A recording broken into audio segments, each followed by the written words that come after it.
When Washington, D.C. City Council voted unanimously to update the city's criminal code, far-left Mayor Muriel Bowser, who was just sworn in for her third consecutive term, she actually vetoed the bill, declaring this bill doesn't make us safer. The council responded by overturning her veto 12-1. Now, among the many troubling aspects of this bill, the council would eliminate maximum jail times, reduce almost all minimum sentencing for violent crimes, and increase the access to jury trials for misdemeanors. Now, this is extremely concerning for a city experiencing a rise in carjackings while ride sharing in the city becomes much more common. And already in January, the city has seen 411 vehicle thefts, which is a 61% increase over the same time last year.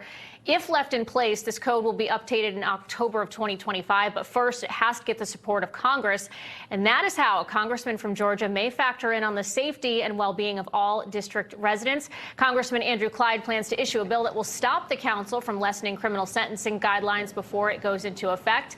Joining me now to discuss this legislation and more is Navy veteran and member of the House Freedom Caucus, Congressman Andrew Clyde. Congressman, so glad to have you on the program tonight. Before we get into your bill to overrule the D.C. Council, I want to ask you about something. There's some breaking news today that DirecTV has dropped Newsmax. What can or should Congress do about censorship at this level?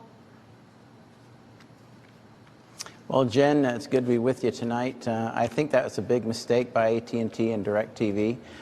What they're doing is silencing conservative voices. And my district is a very conservative district, and they love Newsmax. And I think that this is something we could certainly look into. But obviously, they did it to OAN last year. They're doing it to Newsmax this year.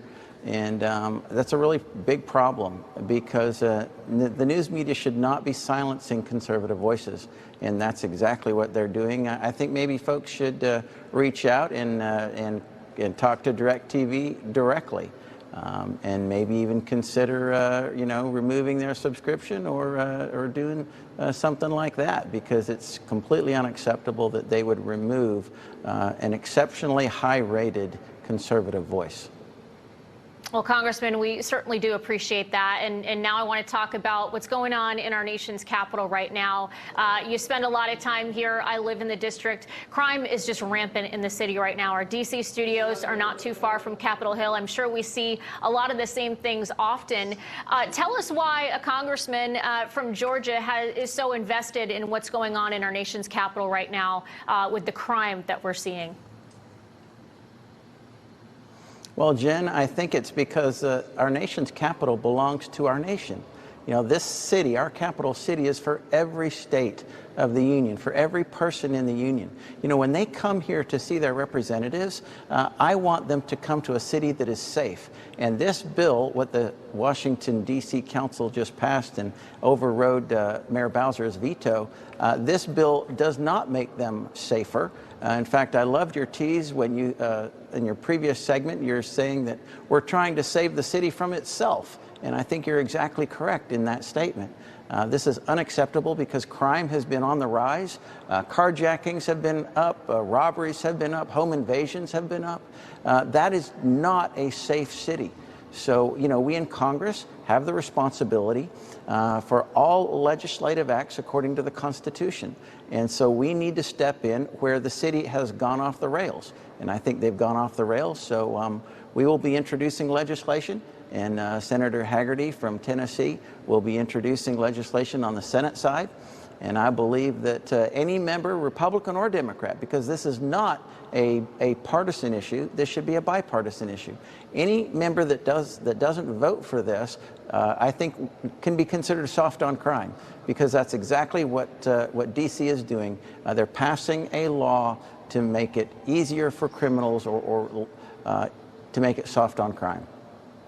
And no doubt a lot of residents are tired of that. And Congressman, I'm not sure how much you heard of the previous segment in our show, but we were talking about the issues of gun violence in California and Democrats really taking advantage of that and going out after law-abiding gun owners, especially in a state like California, which has strict gun laws.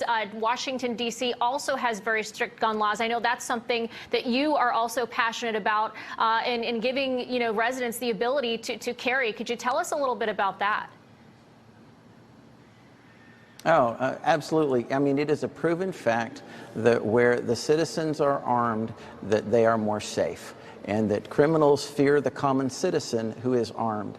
And I think that's a great place to be. My home state of Georgia just went to a constitutional carry last year. I think constitutional carry would be a great thing for the city of Washington, D.C.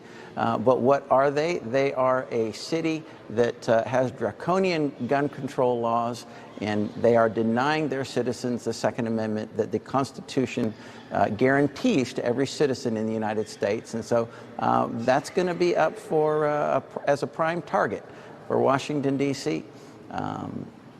You know, this city has proven time and time again that they are soft on crime. We are not soft on crime. We believe criminals should be appropriately punished to deter crime so our citizens, especially the citizens in our capital city, remain safe. Well, Congressman Andrew Clyde of the great state of Georgia, appreciate the work that you're doing and taking a stand for residents of the district and really those that visit the district as well. Thank you so much for your time tonight. Hope to have you back here soon. Well, thank you, Jen. I appreciate it.